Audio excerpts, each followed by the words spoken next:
Bismillahirrahmanirrahim. Alhamdulillah wassalatu wassalam ala Rasulillahi amma ba'd. Hadirin dan hadirat yang dikasihi sekalian, Assalamualaikum warahmatullahi wabarakatuh. Alhamdulillah, kita bersyukur kehadiran Allah Azza wa Jalla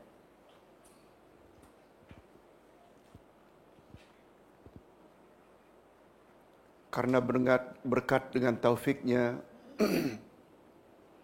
kita selalu ingin menambah ilmu yang dengan demikian akan sempurnalah ibadat kita kepada Allah Azza wa Jalla. Ilmu,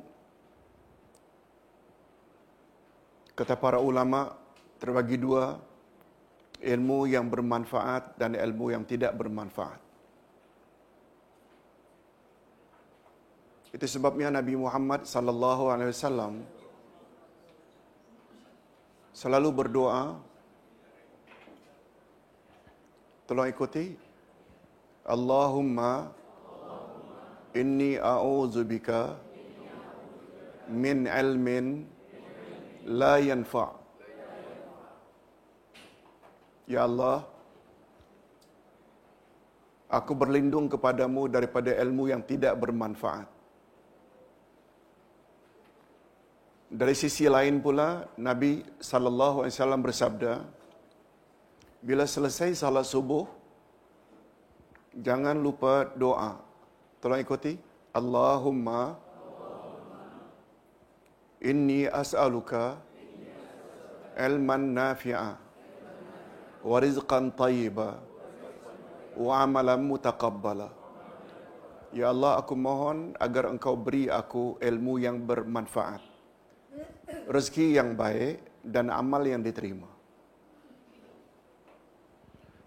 Dari satu sisi, Nabi mohon agar Allah bagi baginda ilmu yang bermanfaat. Dari sisi lain, Nabi mohon dilindungi dari ilmu yang tidak bermanfaat. Ini memberi isyarat, ada tak ilmu yang tidak berguna? Ada. Sebab kata para ulama, mustahil Rasulullah mohon dilindungi dari sesuatu yang tidak wujud.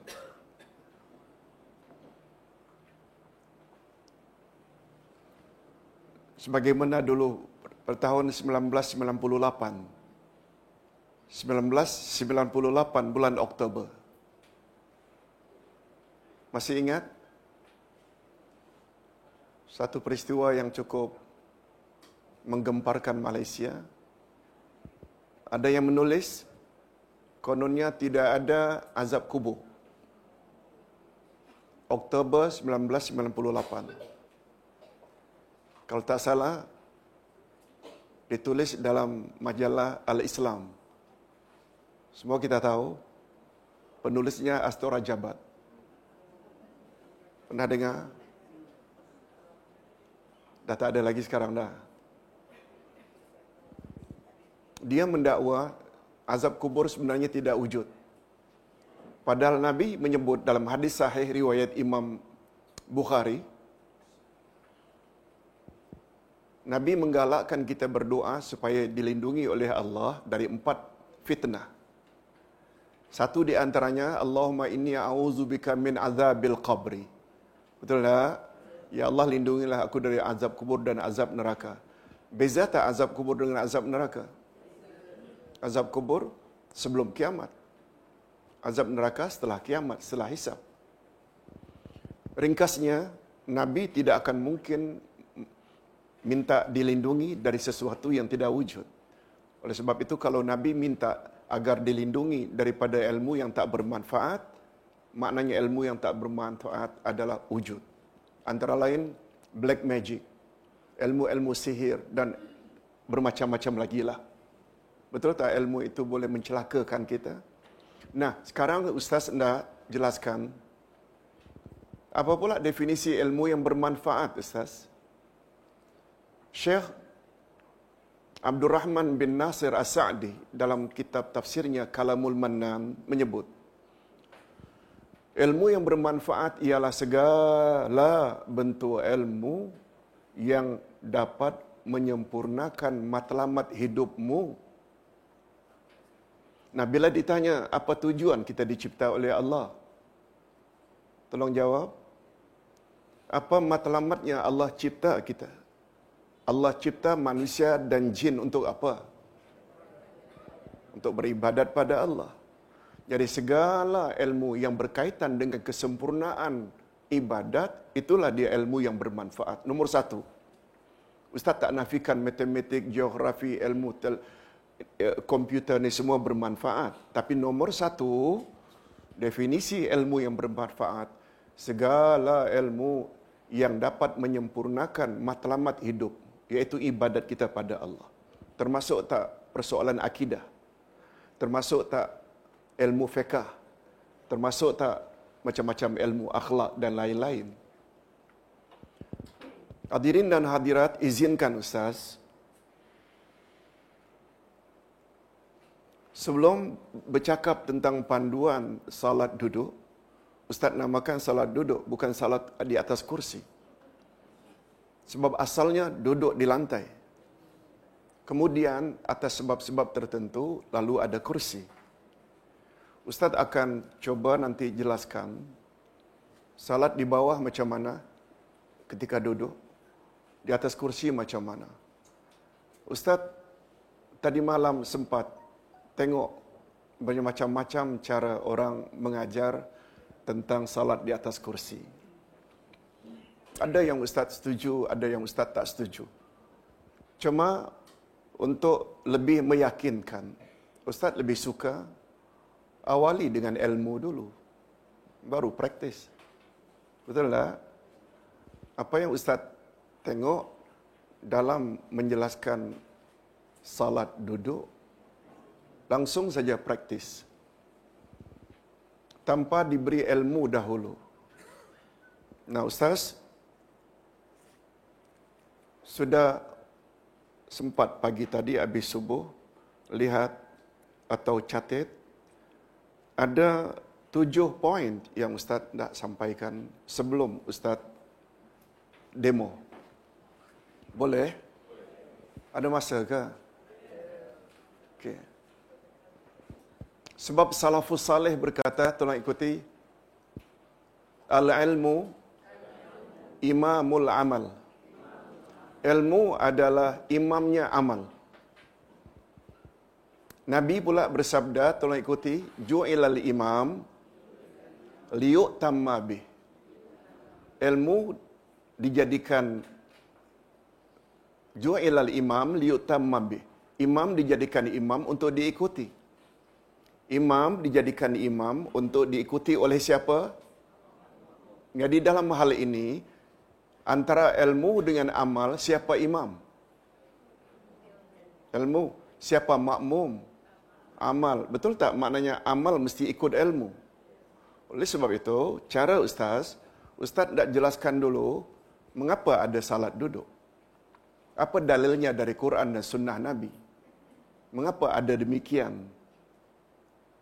Juga Ustaz akan jelaskan konsep azimah dan rukhsah. Ada hukum asal dan ada hukum keringanan. Ini dulu yang patut kita miliki. Baru kemudiannya tak banyak tanya. Bukan melarang ditanya. Kan banyak orang tanya. Akhirnya. Karena apa? Tak diberitahu dulu. Pertama, Ustaz tak beritahu. Setuju tak kalau Ustaz katakan Islam adalah agama ilmu? Betul tak? Islam adalah agama ilmu, bukan agama ikut-ikutan. Ilmu yang paling utama dalam Islam, panduan kita, yang dengannya kita tak akan sesat. Ilmu apa? Ilmu yang rujukannya ke mana? Quran dan hadis. Betul tak? Allah Subhanahu wa taala berfirman dalam banyak ayat Al-Quran. Apa kata Allah? A'udzubillahi minasyaitonirrajim. yuridullahu bikumul yusra wala yuridu bikumul asr. Allah menginginkan kemudahan bagimu dan Allah tidak suka menyusahkan kamu.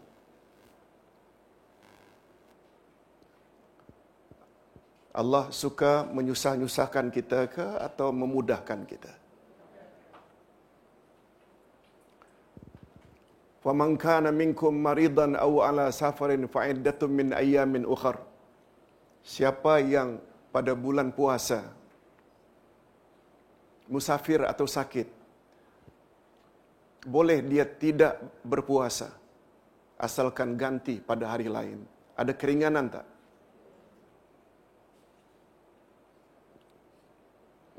Rasulullah sallallahu alaihi wasallam bersabda, siapa yang salat, hendaklah kamu salat dalam keadaan berdiri, tak mampu hendaklah duduk, tak mampu hendaklah baring. Sampai baring itu sampai ke peringkat kedipan mata saja, isyarat, tanpa bergerak. Ada kemudahan tak? Cukuplah dalil-dalil itu menjadi bahan untuk kita memperkatakan tentang salat duduk. Untuk pengetahuan hadirin dan hadirat, qiyam atau berdiri tegak, dia termasuk rukun tak? Masuk rukun tak? Ingat, dia adalah rukun untuk salat fardu saja. Dia tidak rukun untuk salat sunat. Bagi yang mampu berdiri untuk salat zuhur, asar, maghrib, isyak, subuh, tidak sah kalau dia tidak berdiri. Tapi untuk salat sunat, walaupun dia mampu berdiri, dia memilih duduk, sah. Sebab untuk salat sunat, berdiri tegak atau qiyam bukan rukun. Dia hanya sunat. Cuma untuk dia yang mampu berdiri, tapi boleh memilih duduk, hanya dapat setengah markah. Tetapi untuk salat fardu, mampu berdiri tapi memilih duduk, tidak sah. Boleh faham? Sebab kedudukan qiyam untuk salat fardu adalah rukun. Sedangkan untuk salat sunat, hanya sunat. Selain Al-Quran dan Sunnah, para ulama kita, ulama usul telah membuat satu kaedah. Kaedah itu berbunyi, tolong ikuti, ad-darurat tubihul mahzurat. Bila awak dah sampai ke peringkat darurat atau emergency, maka yang tak boleh hukumnya jadi boleh.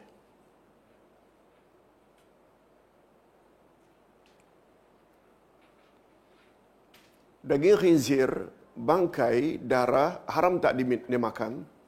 Haram tak? Tapi bila sampai ke peringkat darurat, yang bila tak makan, kita boleh bawa mati, boleh tak makan? Boleh. Itu makna ad-darurat tubihul mahzurat. Nah sekarang, banyak orang yang sakit. Mereka tidak boleh tinggalkan salat. Sebab salat itu, kedudukannya istimewa tak dalam Islam? Sangat istimewa. Nabi bersabda, awwalu ma yuhasabu bil 'abdi yaumal qiyamah as-salah.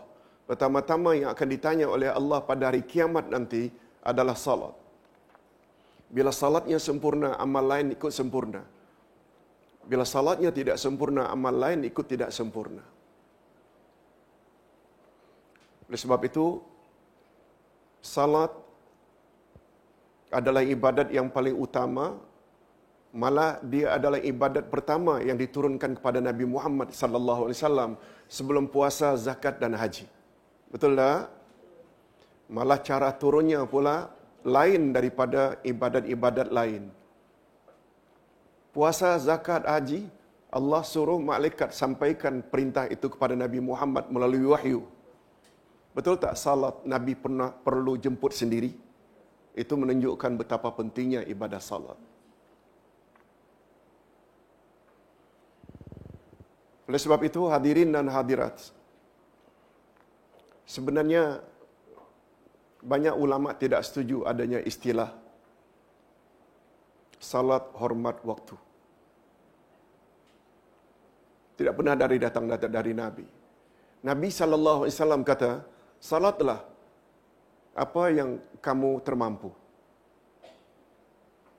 Allah Subhanahu wa taala menjelaskan pada penghujung surat Al-Baqarah, tolong ikuti, la yukallifullahu nafsan illa wus'aha. Allah tidak memberatkan manusia kecuali apa yang mereka termampu. Ayat 15 surat At-Taghabun. Tolong ikuti, ittaqullah mastata'tum. Bertakwalah kamu kepada Allah apa yang kamu termampu. Semuanya apa yang kamu termampu. Nabi bersabda, apa yang aku suruh, buatlah olehmu apa yang kamu termampu.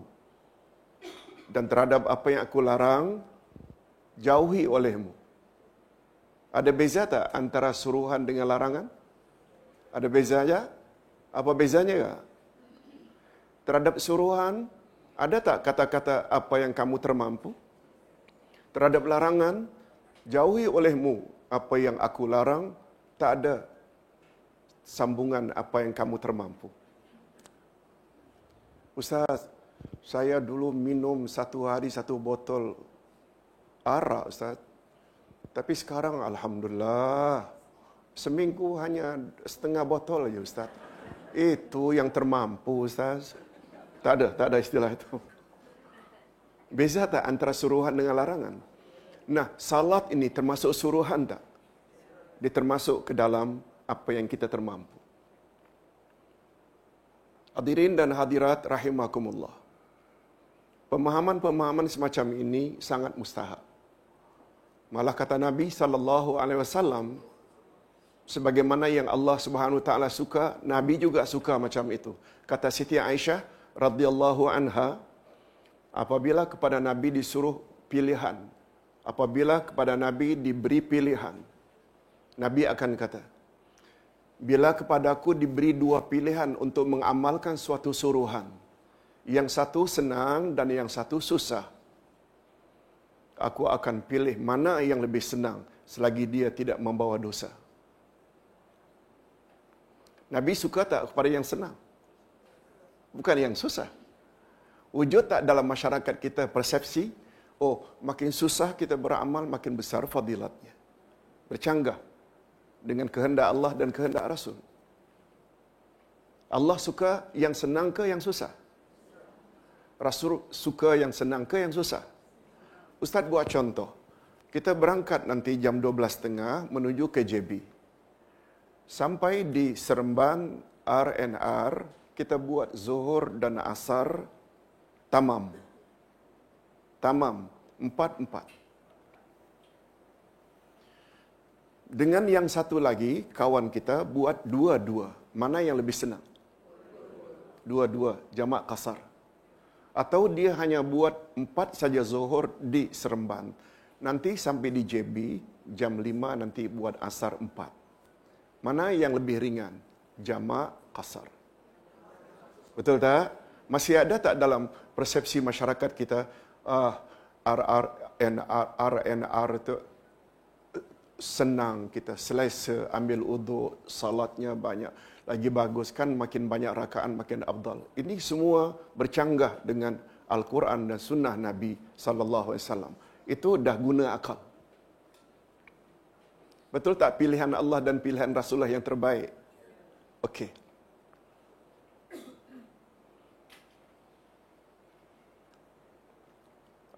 Allah Subhanahu wa taala menyebut di dalam surat Al-Maidah, An-Nisa ayat 101.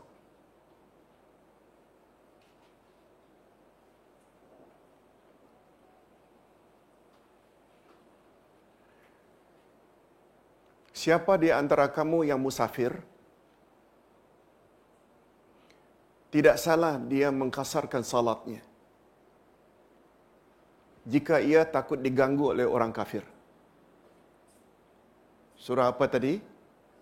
An-Nisa 101.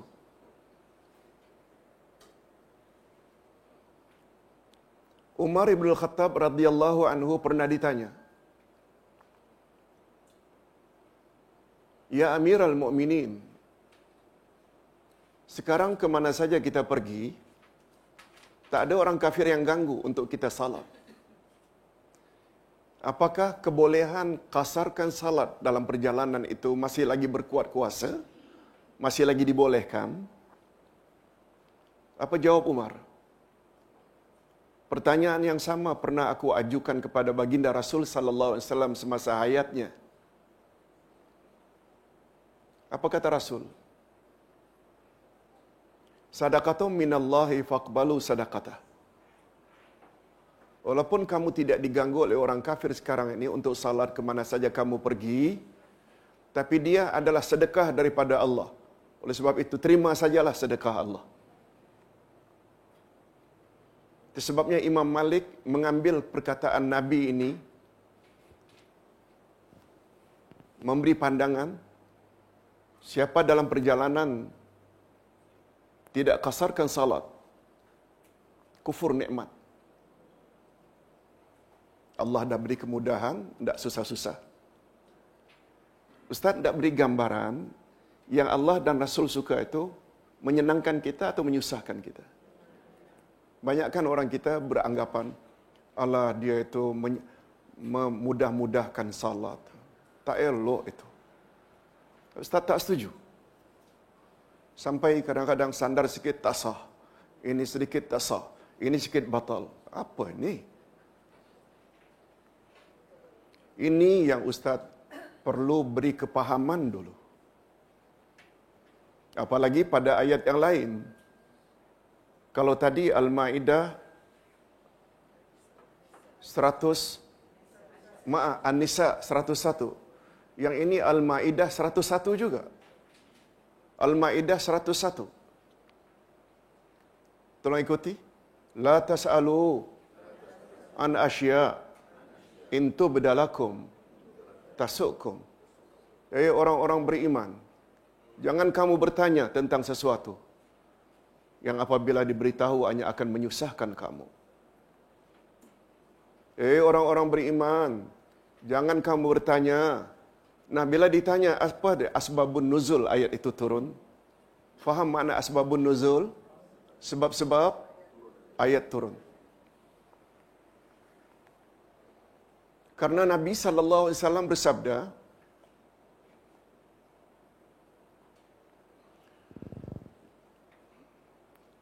setiap mukmin mukminat yang mampu wajib haji. Setiap muslim muslimat yang ada kemampuan wajib haji. Tolong ikuti. Walillahi 'alan nasi hajjul bait man istata'a ilaihi sabila. Bagi orang yang punya kemampuan wajib naik haji. Sahabat bertanya, "Ya Rasulullah, afi kulli amin?" Apakah wajib haji itu setiap tahun? Ditanya, setiap tahun. Nabi diam. Ditanya lagi kali kedua, tanya lagi kali ketiga. Kata Nabi, kalau aku kata wajib, kamu tidak akan mampu. Ini di antara sebabnya mengapa turun ayat tadi. Jangan kamu tanya sesuatu yang apabila diberitahu, dia akan menyusahkan kamu. Dalam hadis yang lain, sebesar-besar dosa ke atas seseorang yang gara-gara bertanya, akhirnya turunlah hukumnya haram.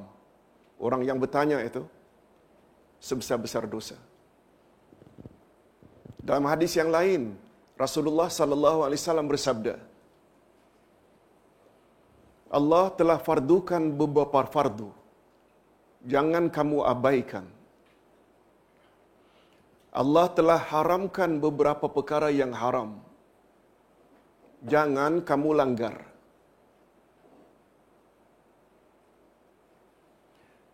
Allah Subhanahu wa taala, kata Nabi. Ingat bahagian ini. Pertama sekali Ustaz ulang, Allah telah fardukan ke atas kamu beberapa fardu. Jangan kamu abaikan. Termasuk tak fardu salat 5 kali?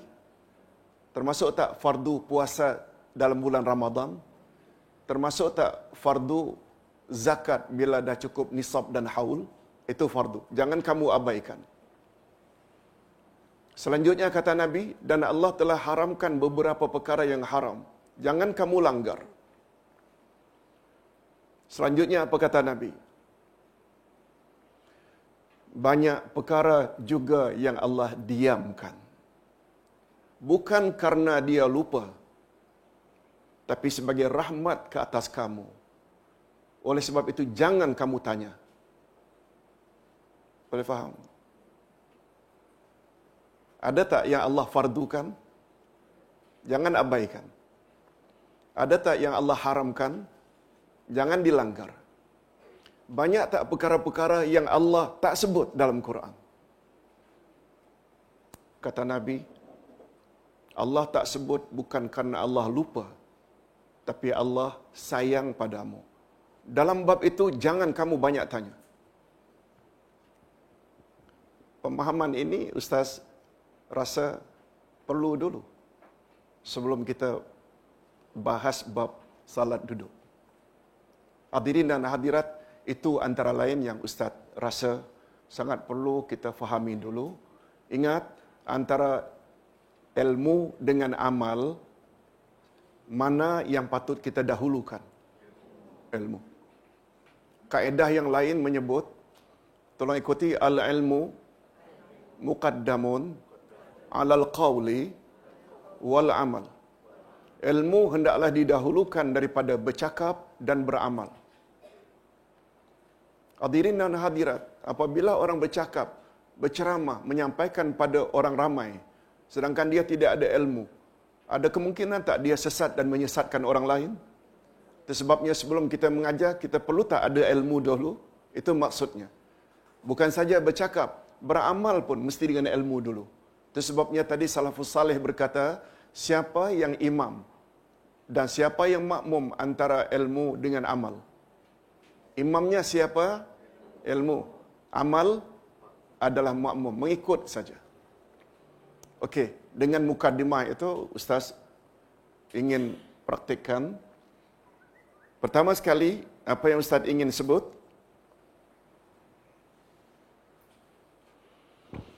Di zaman Nabi tidak ada salat di atas kursi.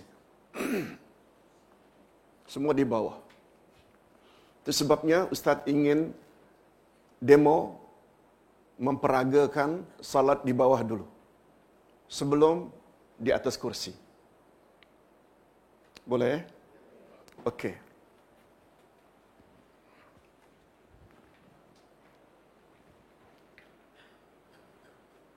Sebelum Ustaz sebut, duduk ketika salat ada 4 macam. Barangkali yang paling popular ini, duduk iftirash dan duduk tawarruk. Iftirash macam tahiyat awal. Kita duduk di atas kaki kiri yang kita baringkan dan kita tegakkan telapak kaki kanan. Betul tak? Iftirash. Sama ada duduk antara 2 sujud, duduk tahiyat awal. Dan duduk tahiyat akhir namanya tawarruk. Biasanya itu duduk wanita. Wanita selalu duduk selimpuh ke namanya? Apa namanya? Bersimpuh, ya.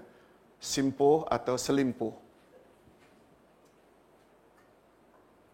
Ada 2 lagi jenis duduk.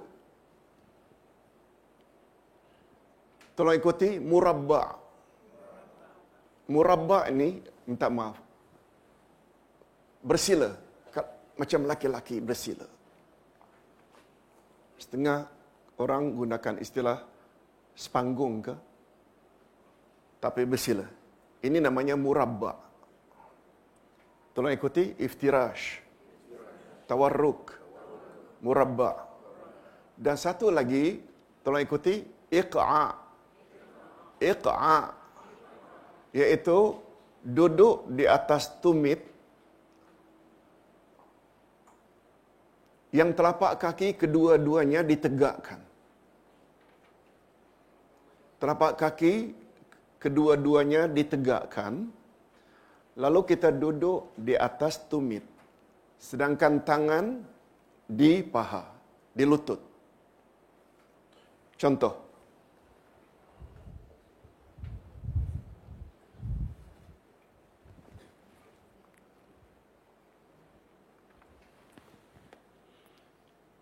ini apa namanya?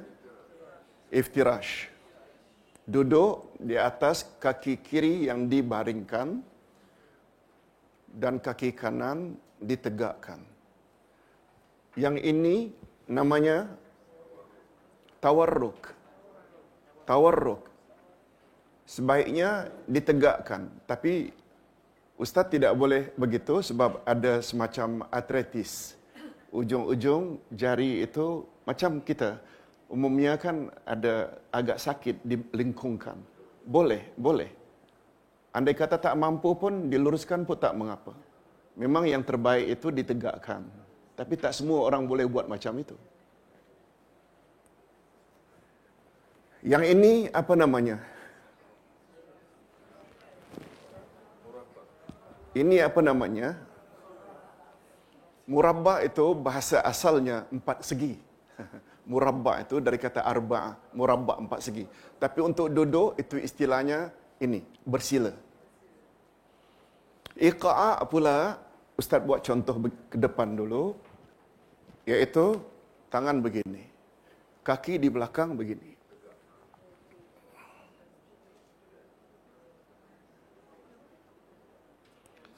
Tolong ikuti iqa'a.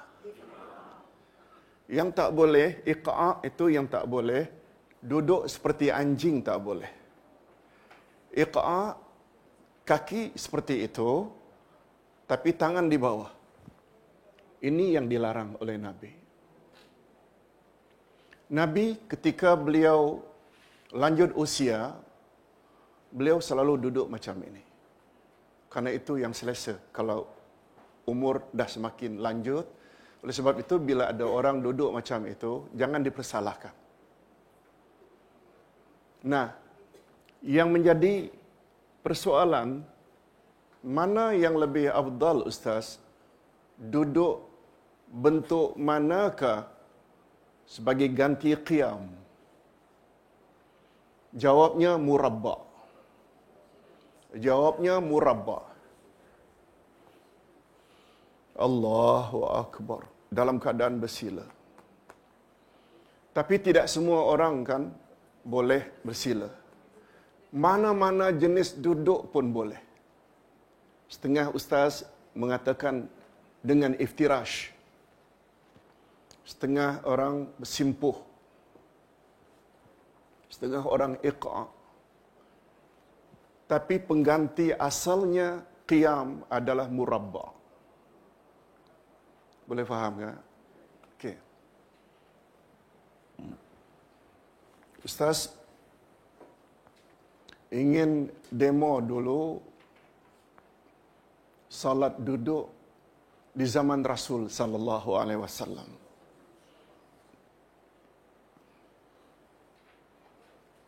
Yang belakang nampak? Oh, ada TV. Okey.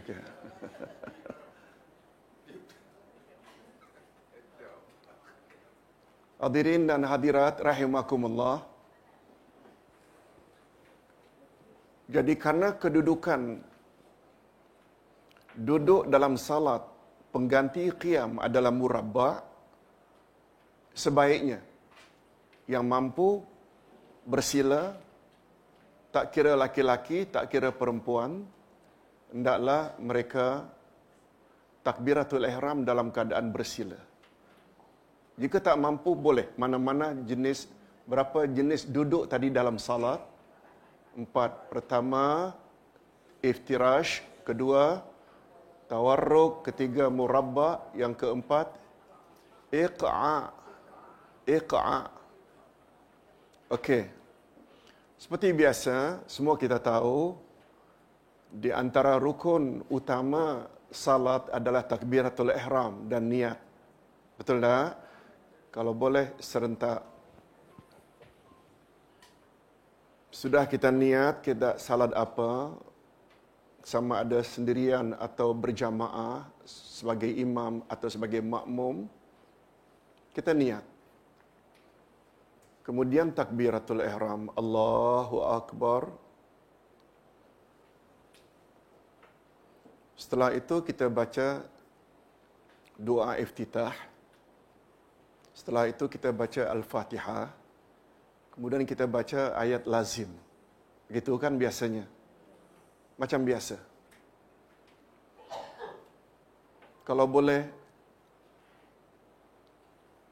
untuk menambah ganjaran dan keredaan Allah, walaupun salat sunat, baca doa iftitah. Walaupun doa iftitah itu doa iftitah pendek. Pernah di zaman Rasul sallallahu alaihi wasallam, doa iftitah biasanya bacaan apa? Wajjahtu wajhiya kan? Ada tak bacaan lain? Ada. Allahumma ba'id baini wa baina khataayaya kama ba'adta bainal masyriqi wal maghrib. Ada lain lagi tak? Nah, yang paling pendek ini, tolong ikuti. Allahu akbar kabira walhamdulillahi katsira subhanallahi bukratan wa asila. Itu kan biasa kita. Coba ulang sekali lagi. Allahu akbar kabira walhamdulillahi katsira subhanallahi bukratan wa asila. Pernah satu kali Rasulullah setelah takbiratul ihram mendengar seorang makmum dari kalangan sahabat membaca doa itu. Selesai salat, Nabi menoleh ke belakang sambil bertanya, "Manil qail?" Siapa yang baca itu tadi? Seorang sahabat menjawab, "Ana ya Rasulullah, saya." Ketika engkau baca itu, aku lihat lebih dari 70 malaikat turun, berebut-rebut untuk mencatat ganjaran pahala yang engkau baca itu. Hadirin dan hadirat, besar tak maknanya fadilatnya? Pendek saja. Pendek saja. Cuma Ustaz dulu waktu belajar, doa iftitah ini sebaiknya jangan dikombainkan. Yang paling baik itu, kalau wajah tu saja. Kalau Allahumma ba'id ini saja. Kalau Allahu akbar kabira walhamdulillah katsira, itu saja. Sebab tidak ada riwayat yang combine. Banyak kan kita, Allahu akbar kabira walhamdulillah katsira wa subhanallahi bukratan wa asila, inni wajjahtu wajhiya. Kita sambungkan. Ada ulama kata boleh, tapi better sekali yang begini, sekali yang begini, sekali begini. Diperbagaikan lagi cantik. Itu namanya ta'addudus sunan. Tolong ikuti ta'addudus sunan. Ta'addud maknanya berbilang-bilang. Sunan itu sunnah. Sekali sunnah ini, sekali sunnah ini, sekali sunnah ini. Boleh tak? Tolong ulang, ta'addudus sunan. Jangan salah sebut. Ta'addudus zaujat, poligami. Zaujat, istri banyak. Berbilang-bilang istri. Tolong ulang sekali lagi, ta'addudus sunan. Sekali wajah tu, sekali Allahumma ba'idni, sekali Allahu akbar kabira walhamdulillah katsira. Dan yang ini ni, Rasul kata sangat besar ganjarannya, walaupun pendek. Jadi kita dalam keadaan sakit, perlu tak mendapat ganjaran yang banyak? Yes, jangan lupa itu sebelum Al-Fatihah. Setelah Fatihah, ayat lazim. Kemudian Ustaz teruskan saja. Setelah selesai umpamanya wa amma bi ni'mati rabbika fahaddits. Betul tak kita akan rukuk? Betul tak? Allahu akbar.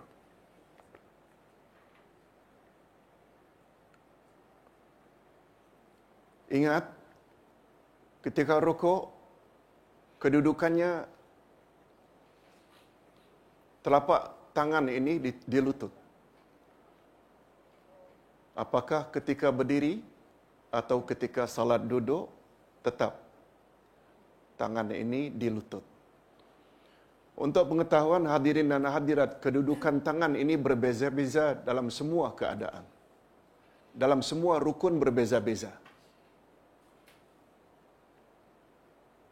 Ketika qiyam lain, ketika rukuk lain, ketika sujud lain, ketika duduk lain. Betul tak kedudukan tangan? Ketika qiyam di mana? Di dada. Betul tak? Kanan di atas kiri. Ketika rukuk di mana? Di lutut. Ketika sujud di mana? Di bumi. Sujud. Ketika duduk antara dua sujud, kembali macam kita duduk, iaitu di paha, ke arah lutut. Nah, di sini nanti Ustaz akan jelaskan. Setelah rukuk, tangan di mana tadi? Kita condongkan, kalau boleh, kepala kita setentang dengan tempat sujud. Seboleh yang mampu. Sami Allahu liman hamidah. Setelah kita baca zikir subhana rabbil azim, subhana rabbil azim, subhana rabbil azim, ada pula yang menambah subhana rabbil azim wa bihamdih. Juga boleh. Tapi yang sahihnya subhana rabbil azim. Tambah wa bihamdih itu dhaif. Tapi kata Mufti Arab Saudi, Syekh bin Baz, tidak mengapa. Sebab itu fadilat amalan. Boleh faham? Kemudian setelah 3 kali, atau 5 kali, atau 7 kali, seberapa yang kita mampu. Yang penting, kepala tadi setentang dengan tempat sujud. Kita bangkit. Sami Allahu liman hamidah. Ketika i'tidal, tangan di mana? Lurus. Betul tak begitu amalan orang ramai? Tapi bila kita pergi ke Arab Saudi, mereka letak di sini. Bukan masalah Saudi tak Saudinya. Ada dalil atau tidak? Betul tak? Ada dalil mereka. Sebab Nabi SAW bersabda, setelah rukuk, hendaklah mereka mengangkatkan kepala mereka untuk tegak balik qaiman. Qaiman maknanya dalam keadaan qiyam. Apa makna qiyam tadi?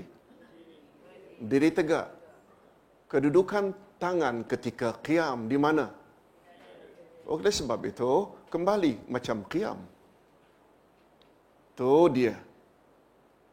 Jangan kita tidak salah-salahkan orang tak menentu. Orang itu ada dalil. Tetapi andai kata kita lepaskan pun boleh. Betul tak? Letak tangan di sini hanya sunat saja. Barangkali jemaah sekalian yang pernah pergi haji dan umrah, pernah lihat tak? Orang salat, tangannya lepas saja begitu. Sejak dari takbiratul ihram, Allahu Akbar, lepas saja. Sampai dia rukuk, tidak semua macam itu. Ada tak? Itu mazhab Maliki. Mereka biasanya dari Aljazair, Maroko, Tunisia, itu yang Maliki. Sekarang tidak beritahu, walaupun kita lepas ketika i'tidal, tapi dalam pandangan Ustaz, karena dalilnya ada, hendaklah dia angkat kepalanya untuk i'tidal qaiman, dalam keadaan qiyam. Qiyam maknanya tangan di dada. Apalagi kita ingin tambah pula dengan bacaan-bacaan tambahan yang sangat besar ganjarannya. Kita jangan hanya baca Rabbana lakal hamdu. Ada bacaan lebih lagi, Rabbana walakal hamdu. Ada lagi bacaan Rabbana walakal hamdu hamdan katsiran thayyiban mubarakan fi. Betul tak? Kan baru-baru ini jadi viral. Nabi pernah tanya lagi, siapa yang baca itu? Kalau tadi doa iftitah, yang ini pula Nabi tanya, manil qail, siapa yang baca itu? Ana ya Rasulullah. Pada asalnya mereka semua takut Nabi tegur sebab dia buat. Kata Nabi, ana ya Rasulullah. Apa kata Nabi? Ketika engkau baca itu, aku lihat 30 lebih malaikat turun mencatat, berebut-rebut mencatat pahala ganjaran untuk bacaanmu itu. Kalau tadi itu 70, itu Allahu Akbar kabira. Yang ini 30 lebih. Maknanya besar tak ganjarannya? Nah, kita salat dalam keadaan kurang sempurna, tapi dapat tak kita cover dengan bermacam-macam amalan pendek tadi itu? Yes. Di sini nampak tak betapa pentingnya ilmu? Betul tak? Orang tak ada ilmu, dia tak boleh buat. Orang yang ada ilmu, dia tak akan tinggalkan perkara-perkara ini, walaupun kecil. Bahagia tak orang macam ini di akhirat nanti? Yes. Okey, Ustaz tidak pastikan, Ustaz tidak paksa ya, mesti ikut macam itu. Tapi dalil ada menyebut. Sami Allahu liman hamidah. Ada dalilnya tak? Apalagi yang kita ingin baca itu, Rabbana walakal hamdu hamdan katsiran tayyiban mubarakan fih. Malah ada ulama menambah lagi, Nabi juga baca, Allahumma la mani'a lima ataita wa la mu'tiya lima mana'ta wa la yanfa'u dzal jaddi minkal jadd. Ada lagi. Itu sebabnya kata para ulama, kalau awak i'tidal itu hanya ringkas saja, tak payahlah tangan di dada.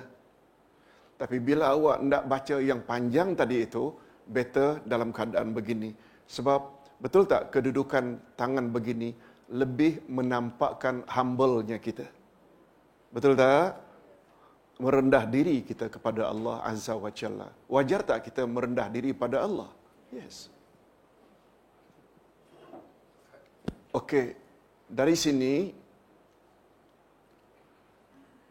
nanti pertanyaan kita tangguhkan bila dah selesai sesi ini ya. Okey, Ustaz boleh teruskan? Setelah i'tidal, tentu saja tumpak ninah. Jangan lupa tadi, ya Tuhan nafsul mutmainnah. Apa makna mutmainnah?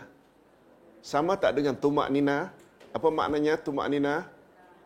Tenang, tenang, tenang. Jangan gopoh-gapah. Setelah i'tidal, langsung sujud. Sujud macam biasa. Allahu Akbar.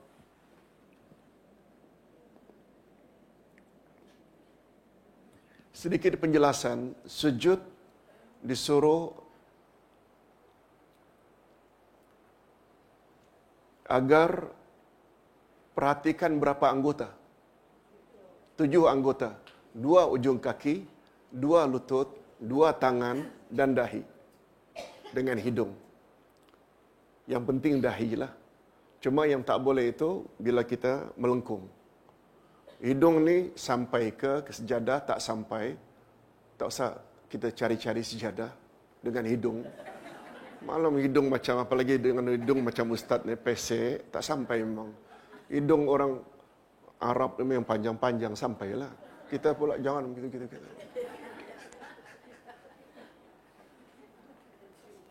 Berapa anggota? Sujud yang sempurna, hendaklah sempurna 3. 7 anggota. 2 ujung kaki, 2 lutut, 2 tangan dan dahi. Kita baca apa? Subhana rabbiyal a'la. Subhana rabbiyal a'la. Boleh tambah wa bihamdih 3 kali atau 5 kali atau 7 kali. Lalu kita angkat kepala. Allahu Akbar. Nah, duduk ketika duduk antara dua sujud, hendaklah jenis duduk apa tadi? Murabbak ke tawarruk, iqa' atau iftirash? Iftirash. Duduk di atas kaki kiri yang dibaringkan dan tegakkan semampu yang boleh kaki kanan, telapak kaki kanan. Rabbighfirli warhamni wajburni. Macam biasa, tumak ninah. Sekali lagi, Allahu Akbar. Subhana rabbiyal a'la wa bihamdi. 3 kali atau 5 kali. Usahakan kalau boleh sujud itu selama mungkin. Sebab Nabi bersabda, tempat yang paling hampir antara aku, tempat yang paling hampir antara Allah dengan kita adalah dalam sujud. Oleh sebab itu, perpanjangkan sujudmu dan perbanyakkan doa di dalamnya. Jadi tempat yang paling dekat antara hamba dengan Allah adalah di dalam sujud. Itu sebabnya Nabi SAW bersabda, apabila manusia sujud, Iblis menangis tersedu-sedan sambil berkata, oh anak cucu Adam, mereka disuruh sujud, lalu mereka sujud, untuk mereka syurga. Dan aku pernah disuruh sujud, tapi aku enggan, untukku neraka. Selama kita sujud, selama itu Iblis menangis. Hadirin dan hadirat, bila Iblis atau syaitan menangis, menunjukkan kita betul tak dalam kebaikan? Jangan biarkan Iblis melihat kita ketawa, terbahak-bahak. Maknanya kita sedang dalam keadaan tidak diridai Allah.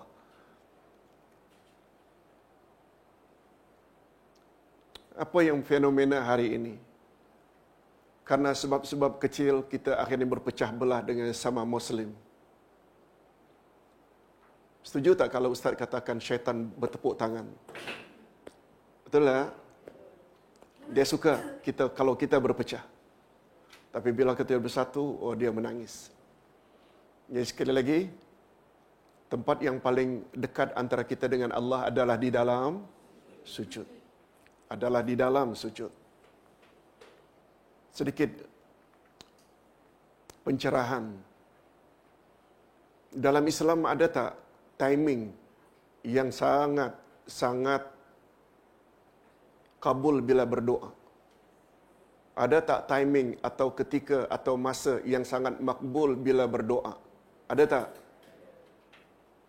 Yaitu sepertiga akhir malam. Termasuk tak? Termasuk tak selesai salat? Terutama penghujung salat, habis membaca tahiyat, sebelum salam, ada tak doa-doa? Yes. Ada juga tak beberapa tempat yang sangat makbul bila berdoa? Ada tak? Termasuk di mana?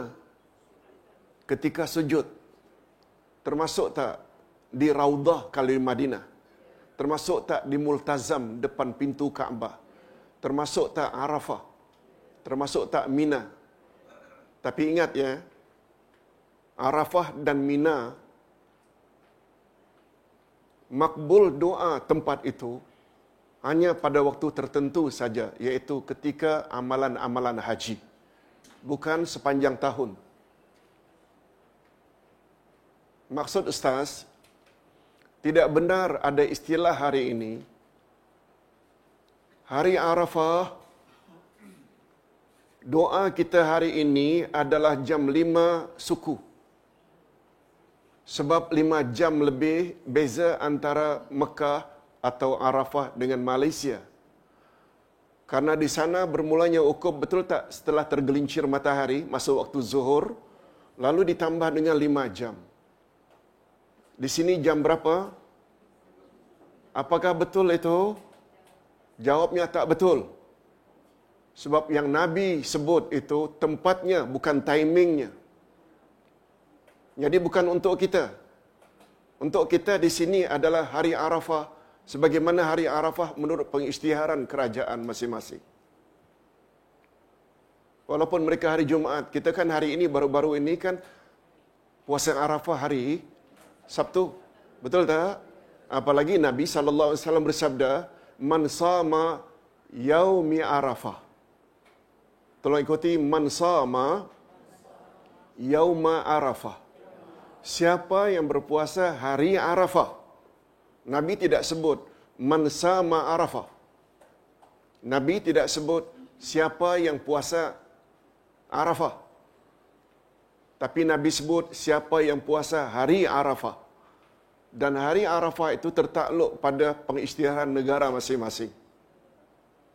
Jadi istilah mengkiaskan, oh kalau sana jam 12.30 tambah 5 jam baru di sini. Tak, bukan timingnya Tapi tempatnya, boleh faham Ustaz? Ini beredar dalam 2-3 tahun belakangan ini, selalu disebut-sebut perkara ini. Hadirin dan hadirat rahimakumullah. Okey. Ini tentang salat sampai ke sujud, duduk antara sujud, sujud lagi. Kemudian kita berbalik kepada rakaat kedua. Ustaz kira tak perlu Ustaz ulang lagi sebab dia sama saja. Boleh? Kemudian kita sampai ke tahiyat akhir. Tahiyat akhir ada dua pandangan.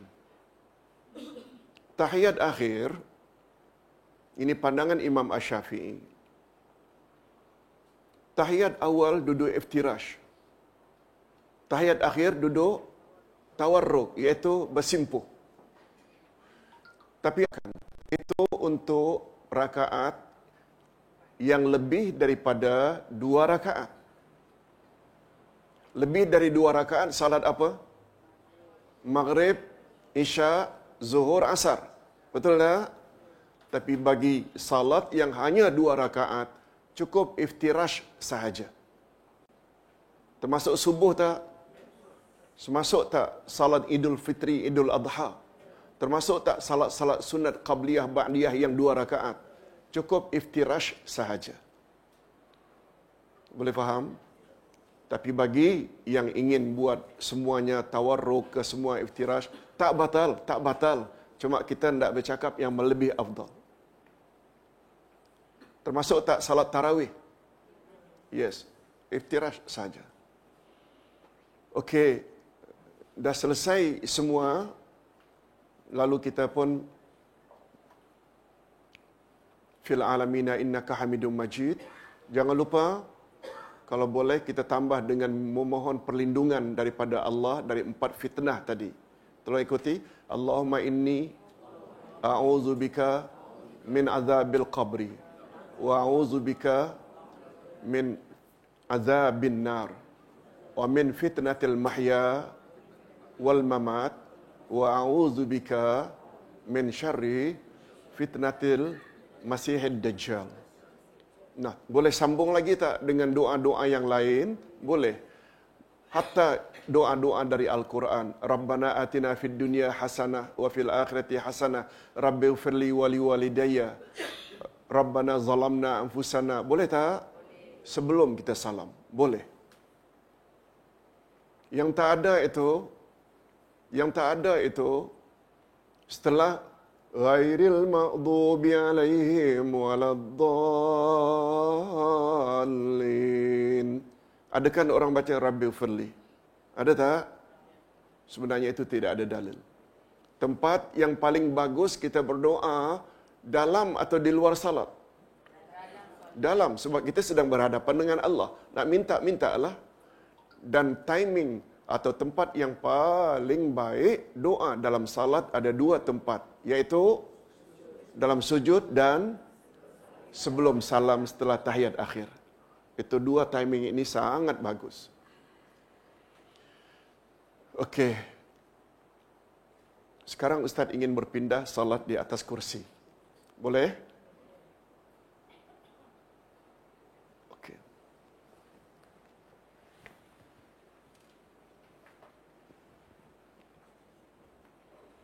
Ustaz ingin jelaskan sedikit.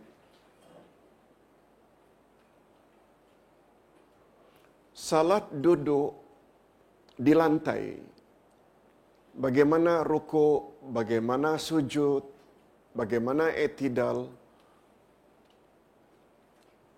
tidak banyak dipertikaikan. Sebab Nabi dah tunjuk macam itu. Karena Nabi tidak tunjuk macam mana salat di atas kursi, ini yang akhirnya banyak pertelingkahan. Apalagi yang tidak punya ilmu asas tadi. Betul tak? Sehingga sandar sikit batal, sini sangat batal. Rukuk apabila lebih rendah punggungnya daripada sujudnya, batal. Terus terang, Ustaz punya pandangan berdasarkan ilmu yang Ustaz miliki.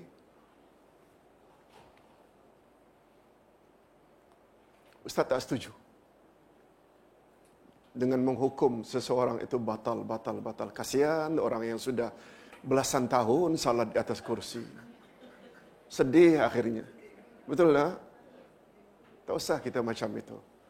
Malah setuju tak kalau Ustaz katakan, seseorang, 7 orang umpamanya, sederet ini, semuanya mengadu sakit lutut.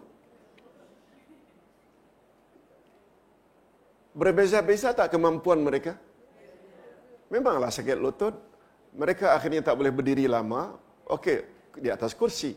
Tapi ada tak dari 7 itu yang mampu untuk turun ke bawah untuk sujud? Sujudlah. Mengapa di atas kursi juga? Yang itu kita pertikaikan. Yang itu kita pertikaikan. Nah, boleh Ustaz mula? Okey.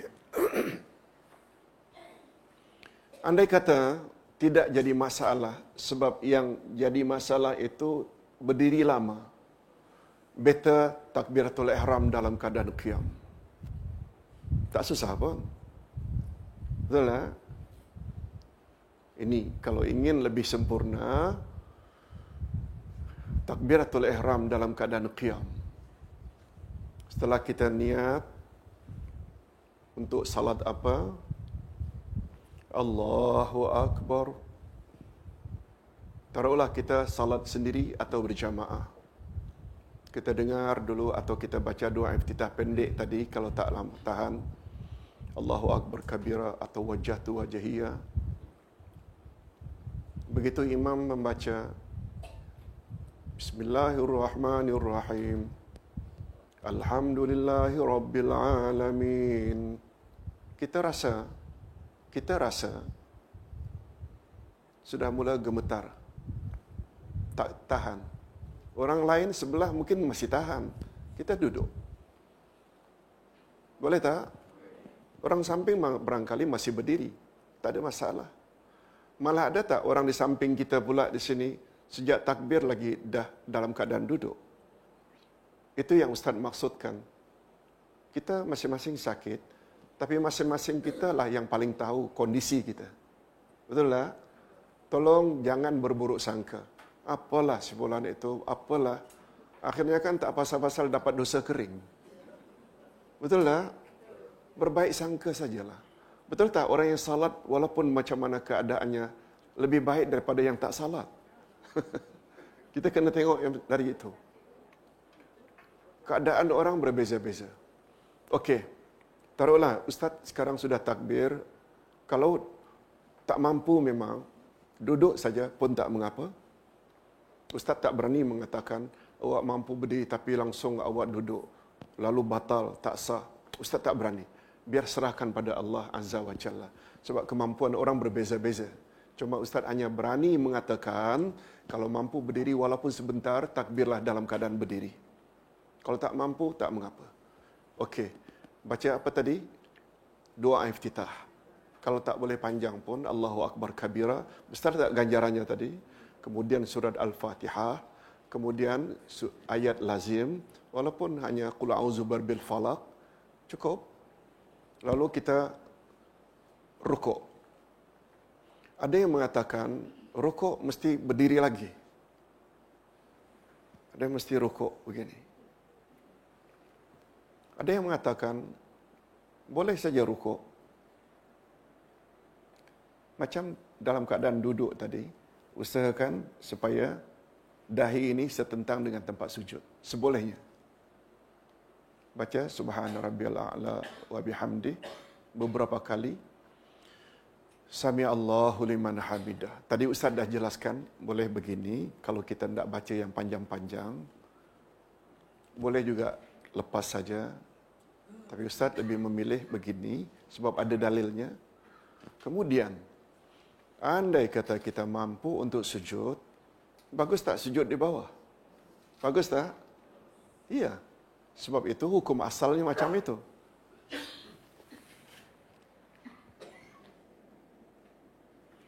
Tapi andai kata tidak mampu, boleh tak kita sujud saja di atas kursi? Dengan syarat, untuk sujud hendaklah lebih direndahkan berbanding rukuk. Boleh faham kan? Rukuk tadi isyarat begitu. Sami Allahu liman hamidah. Allahu akbar.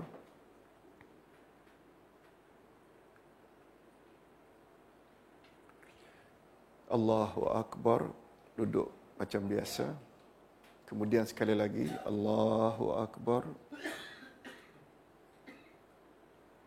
Allahu akbar. Berdiri lagi macam biasa. Kemudian kita langsung boleh tak ke rakaat yang kedua? Setelah sujud yang kedua kita duduk, kan duduk tahiyat awal. Nah, posisi dalam keadaan tahiyat awal, tangan di dada atau di paha. Sebab kita dalam posisi duduk. Ustaz lupa tadi tidak sebut, ketika bangun daripada sujud kedua, rakaat kedua, hendaklah kita duduk. Bagus tak duduk dalam keadaan murabba'? Masih ingat? Masih ingat murabba'? Bersila balik.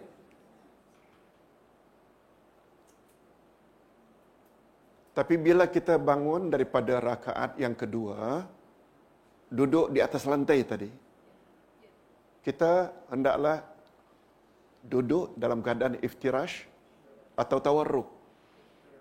Iftirash, sebab rakaat kedua. Itu dalam keadaan duduk. Berbeza tak dengan rakaat pertama? Rakaat pertama tadi kan kita ingin naik lagi. Dari rakaat pertama kan kita ingin naik lagi tadi sebenarnya. Betul tak? Naik lagi itu maknanya qiyam untuk rakaat pertama. Nah, ketika itu posisi kaki kita murabba'. Boleh faham tak? Beza apabila kita naik dari sujud kedua untuk rakaat kedua. Itu bukan qiyam, tapi duduk. Duduklah, duduk iftirash. Begitu juga pada rakaat ketiga, kalau zuhur, asar, isyak umpamanya. Setelah sujud yang kedua, kalau kita salat di lantai tadi, perlu murabba' lagi tak untuk ke rakaat ketiga? Tapi bila pada rakaat keempat, setelah sujud yang kedua, lalu duduk, kita murabba' ke, iftirash ke, tawarruk? Nah, faham. Betul tak? Itu yang kita perlu tadi sebut itu, duduk ada berapa jenis tadi. Tapi itu semua tidak muncul bila kita salat di atas kursi. Tak payahlah kita naik ke atas kaki. Mesti komen semua orang. Apalah orang itu. Okeylah. Untuk atas kursi barangkali semuanya sama. Apalagi nak iqa'. Iqa' macam mana pula nak naik ke atas ni? Ya, salah terbalik, betul. Lagi teruk sakitnya. Hadirin dan hadirat rahimakumullah. Sekarang sudah faham prinsip dasar lah, prinsip. Adapun sedikit berbeza antara satu dengan lain, kita kena ingat bahawa kesihatan setiap orang tu tak sama. Kita kadang-kadang sujud kerana kita mampu sujud. Ada orang yang hanya sujud di atas kursi saja. Boleh tak? Boleh. Cuma nasihat Ustaz, bagi yang salat di atas kursi, usahakan untuk ambil bahagian tepi. Jangan ambil bahagian tengah. Sebab dia boleh mengganggu. Betul tak? Sama ada sebelah kanan atau sebelah kiri. Tapi, kata Nabi, saf sebelah kanan adalah lebih baik. Saf lebih kanan adalah lebih baik daripada sebelah kiri. Itu sebabnya mana-mana masjid, Ustaz tengok, ada 5 ke 7 berderet, semuanya sebelah kanan. Sebelah kiri juga boleh. Kalau boleh, jangan di tengah lah, sebab dia boleh mengganggu. Hadirin dan hadirat rahimakumullah, Ustaz kira penerangan tentang salat duduk di atas lantai dan di atas kursi, setakat itu yang boleh Ustaz sampaikan. Cuma sedikit tambahan. Boleh tambah 5 minit lagi? Satu perkara yang Ustaz belum sebut tadi, iaitu wali Allah ada dua jenis. Wali Allah ada dua jenis. Berdasarkan hadis sahih riwayat Imam Bukhari, hadis Qudsi.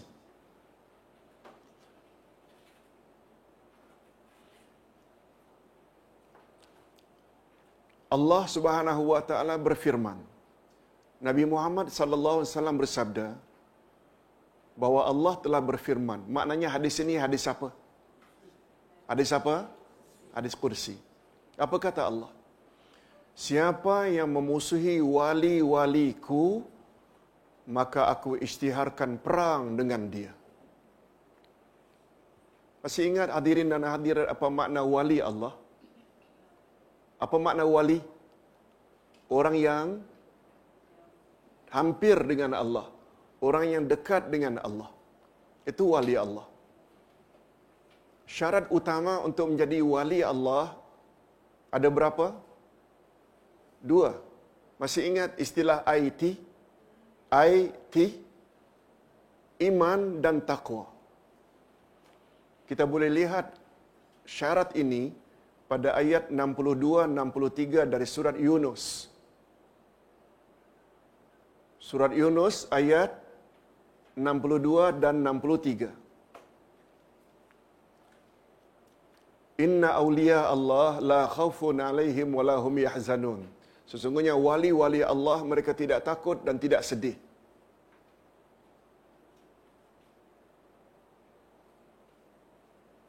Ulaikal ladzina amanu wa kanu yattaqun. Sifat wali Allah amanu, apa makna amanu? Beriman pada Allah, wa kanu yattaqun, dan mereka bertakwa. Iman maknanya akidahnya bagus, kepercayaannya bagus. Takwa, apa makna takwa? Buat apa yang Allah suruh dan jauhi apa yang Allah larang. Namun demikian kata ulama hadis, wali Allah terbagi dua. Coba dengar Ustaz terjemahkan dulu hadisnya. Siapa yang memusuhi wali-wali aku, wali-wali Allah itu bagus tak? Ada berapa syaratnya tadi? Dua. Pertama iman, yang kedua siapa memusuhi wali-wali aku, orang yang baik-baik tersebut, aku isytiharkan perang dengannya. Bahaya tak kalau Allah sampai isytiharkan perang dengan orang tersebut? Coba dengar sambungan hadis. Tidak ada amal saleh yang dilakukan oleh wali-waliku yang paling aku sukai kecuali amal-amal fardu. Tidak ada amal saleh yang aku paling sukai yang dilakukan oleh wali-waliku itu melainkan amal-amal fardu. Apa makna fardu? Termasuk tak salat 5 kali sehari semalam. Termasuk tak puasa Ramadan. Termasuk tak zakat. Termasuk tak ihsan pada ibu bapa. Itu amal-amal fardu. Coba dengar sambungannya. Dan apabila mereka yang telah melaksanakan amal-amal fardu itu tambah pula dengan amal-amal sunat, bertambah-tambah sayangku kepada mereka.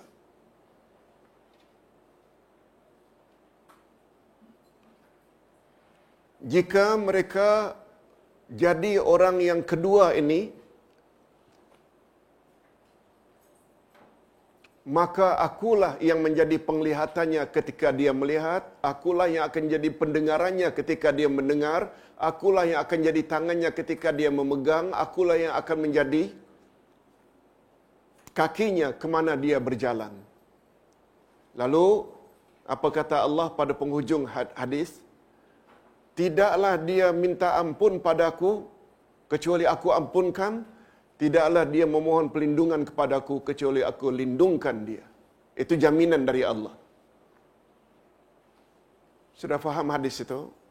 Ustaz hanya tidak sebut. Ulama hadis membagi wali Allah terbagi dua. Wali Allah yang pertama hanya buat amal-amal fardu sahaja. dan yang dia jauhi yang haram-haram sahaja. Wali Allah jenis kedua, selain amal fardu, amal wajib, dia juga banyak buat amal-amal sunat. Selain amal-amal haram dia jauhi, makruh, syubhat pun dia jauhi. Pertanyaan Ustaz, jenis wali Allah mana satu yang lebih baik? Pertama atau kedua? Yang pertama buat hanya fardu saja, yang dijauhi yang haram saja. Tapi sunat dia tak buat, makruh masih buat. Yang kedua, selain amal fardu dia juga buat amal-amal sunat. Selain yang haram, syubhat, makruh dia juga jauhi. Orang macam inilah yang Allah tadi janji, apa saja permohonan ampun dia minta, aku akan ampunkan. Apa saja permohonan perlindungan, aku akan lindungi dia. Sekali lagi, jenis wali Allah pertama atau kedua yang lebih baik? Okey, oleh sebab itu, nasihat Ustaz, kita dalam keadaan uzur ini, yang salat di atas kursi atau di bawah, bagus tak jika kita tambah dengan amal-amal sunat? Bagus tak? Ingat hadirin dan hadirat, satu ulasan cantik dari seorang ulama di Indonesia. Setelah membaca satu hadis Nabi,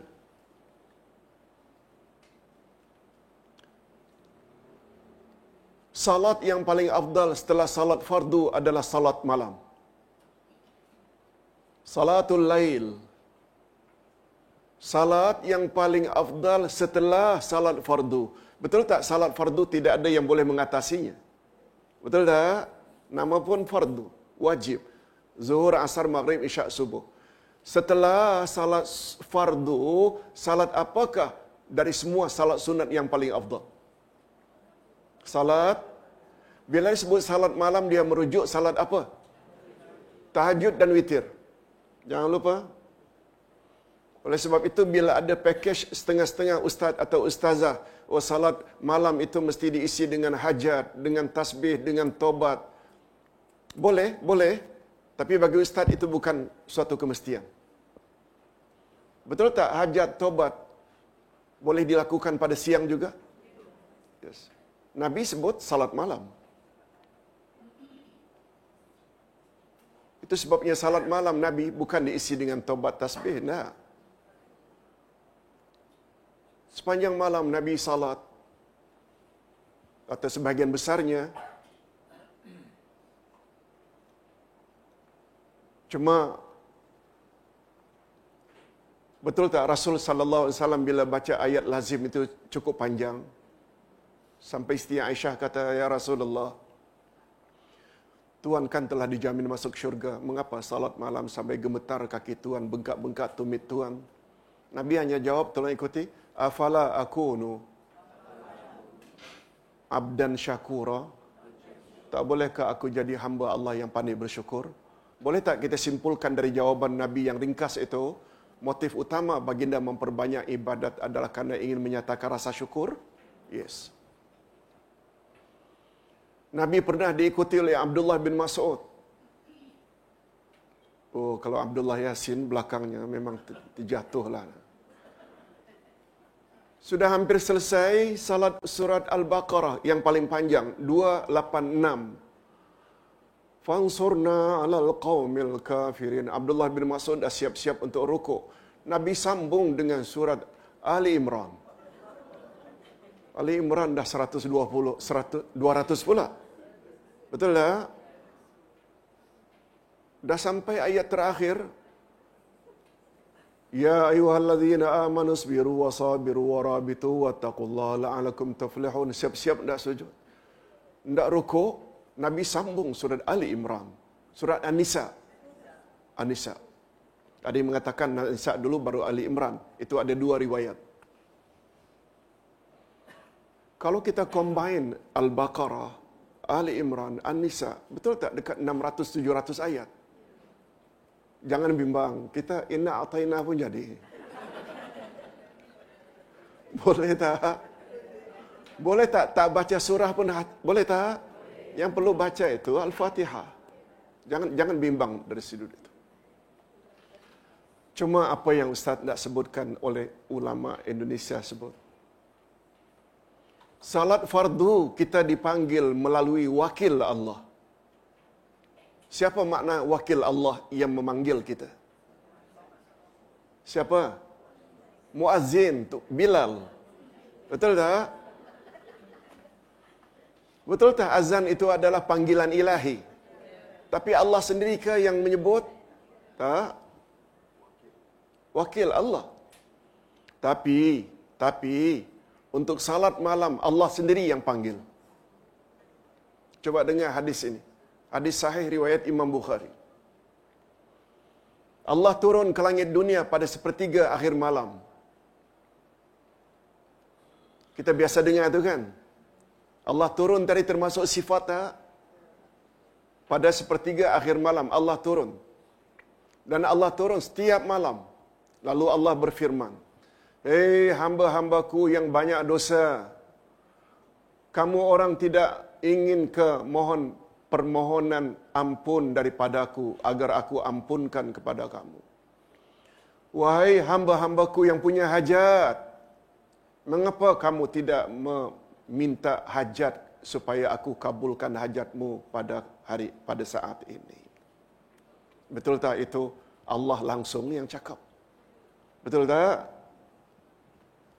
Banyak tak dari kalangan umat Islam yang sahut panggilan Allah itu dengan dengkuran?